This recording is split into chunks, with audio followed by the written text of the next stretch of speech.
So I'm Krzysztof Jurdzinski. I study molecular techniques in life science. Who are you? So I'm Ireen. I'm from the Netherlands and currently doing the same degree as you in Stockholm. I don't know if it's just a Swedish thing or if it's an international sort of consensus of how universities should function. But I like that there is this extra emphasis on the third task because I do think it's one of the things that gets easily neglected in university. It's so tempting to just sort of stay in your bubble and do your high level research with using very, very specific terminology. But actually, like, it's always important to ask the question of how valuable, how impactful is this research going to be if we are not able to actually bring it across to the wider public, if we cannot communicate the outcomes of it. Like, what does research do standing by itself? I think it's always good to think about that.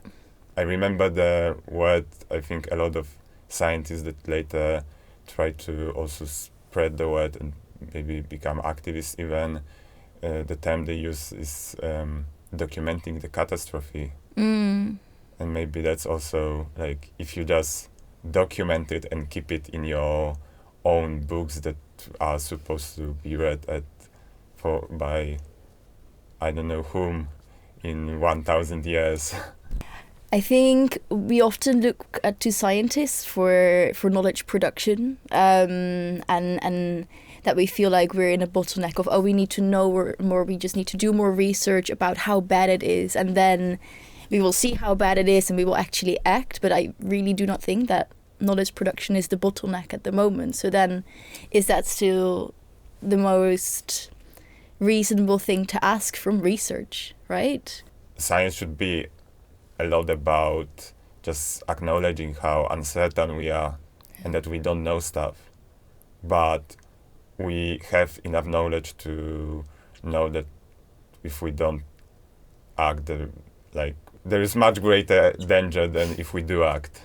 We cannot build an entire, scientific utopia or a utopia in general from where we are right now. I think it makes so much more sense to, with the knowledge that we have, take a few steps and then reassess, okay, like where are we, where have we come from, where do we want to go next? And then it's like a continuous process. We don't have to know everything up front to still do valuable work. Everything we do in the end is a leap of faith. We are never certain of anything, but not all leaps of faith are equal. And we do things based on some assumptions anyway. It's not like, I love some people just like to say how I don't want to affect anybody else. I don't want to interrupt anybody. But you are alive, so you do interact with others. Yeah. Yeah, and I think that the perceived choice of not interrupting is probably even more interruptive than some of the other things you could do. You know what I mean? Like, we are all alive at this moment and we are all contributing to society, upholding a certain culture or pushing against a certain culture. So whatever we choose to do, even if it feels like we're not interrupting, we're still maintaining a certain status quo, which can be very interruptive by itself. So I think reframing the idea of interruption, of impact as well, it could be quite interesting to help people rethink about the impact of their actions. Yeah. I think we are very abstract and maybe to... Sorry. No, that's... I like that, but maybe to exemplify and to bring us closer to our field of specialization in a way. I think we are the closest from the major crises we face. We are the closest to the biodiversity crisis, probably. And I think it's also very relevant to the fact of making people aware, but also to gathering the knowledge. I always still have in mind that it is already happening. That's the thing. We don't have the knowledge to save the species we did not even know about, but they got extinct because of us. Yeah.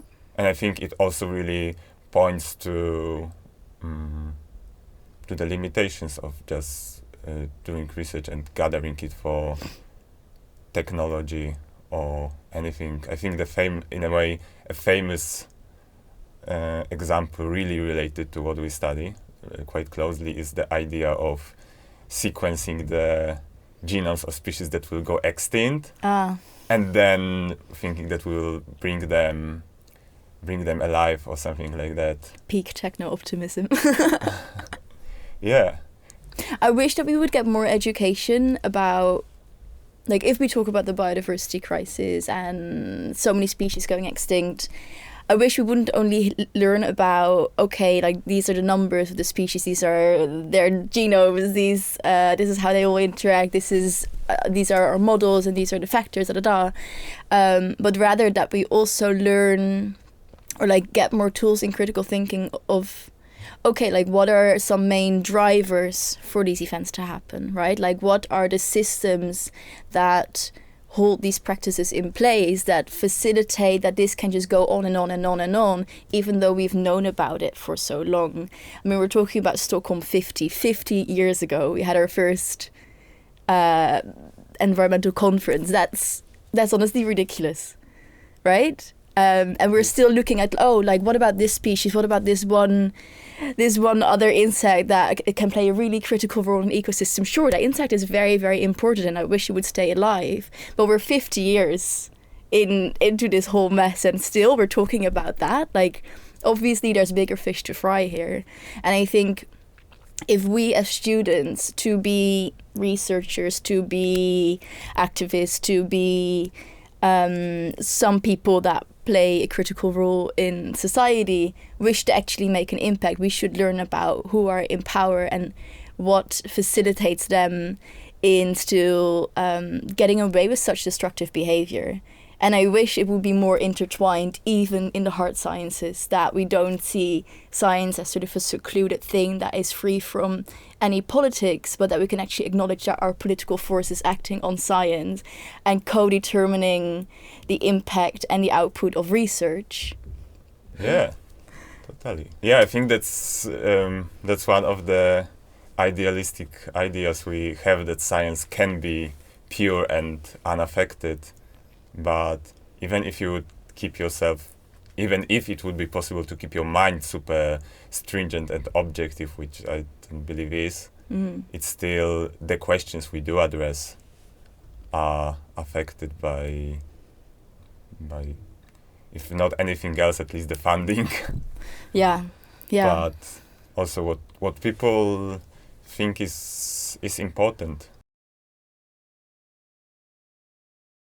I think that we do not believe that by movement building we can actually generate change.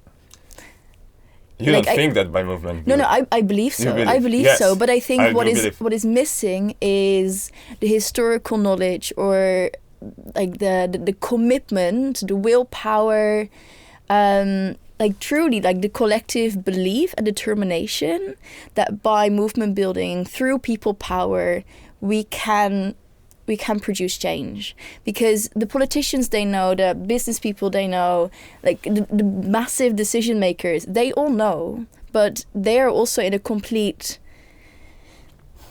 I mean, they're locked in this sort of profit-seeking model, which actually inhibits us from making any change. And unless we put on pressure from the outside, we will never get out of that. So knowledge, awareness is not the issue anymore. I really do not think so.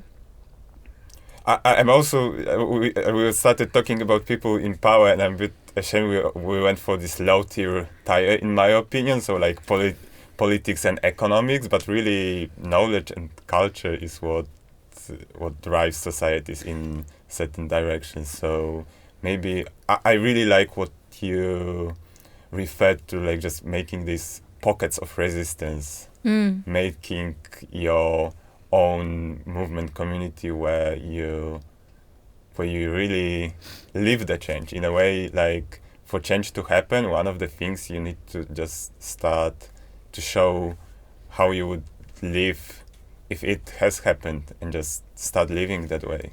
Yeah. Do building these like micropias, I think they're called. Oh, that's a really cool word. It's a cool word, no? Micropias. Though it does go a bit into this isolatory mood. Yeah. Isolatory vibe that we will. That's a danger, I believe. What do you think? That we will build our micropia, and then what about the rest of the society?